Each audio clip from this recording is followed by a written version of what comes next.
உச்சநீதிமன்றம் குறித்த குடியரசு துணைத் தலைவர் ஜெகதீப் தன்கரின் கருத்துக்கள் அறமற்றவை என்று திமுக துணை பொதுச் செயலாளர் திருச்சி சிவா விமர்சித்துள்ளார்.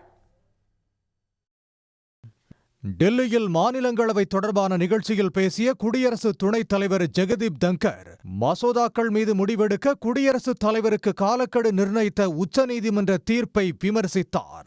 குடியரசுத் தலைவரை உச்சநீதிமன்றம் வழிநடத்துவதா என கேள்வி எழுப்பிய தன்கர், அரசியலமைப்பின் 142வது பிரிவு வழங்கியுள்ள சிறப்பு அதிகாரத்தை அணு ஆயுதம் தாங்கிய ஏவுகணையைப் போல நீதிபதிகள் மாற்றியுள்ளதாகவும் குற்றம் சாட்டினார்.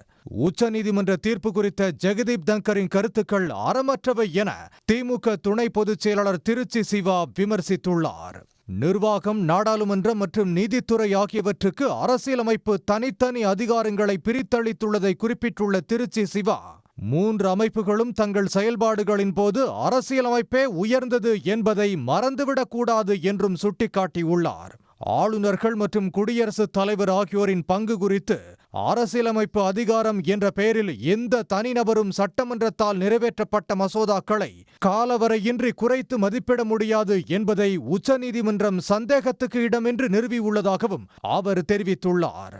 இந்தியாவில் சட்டத்தின் ஆட்சி நடைபெறுகிறது என்பதை ஒவ்வொரு குடிமகனும் அறிந்திருக்க வேண்டும் என்றும் திருச்சி சிவா வலியுறுத்தியுள்ளார்.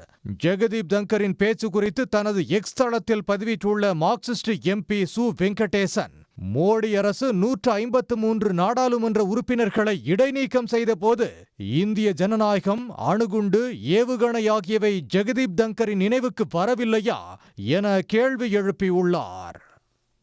உடனுக்குடன் செய்திகளை தெரிந்து கொள்ள சன் நியூஸ் பெல் ஐகானை கிளிக் பண்ணுங்க.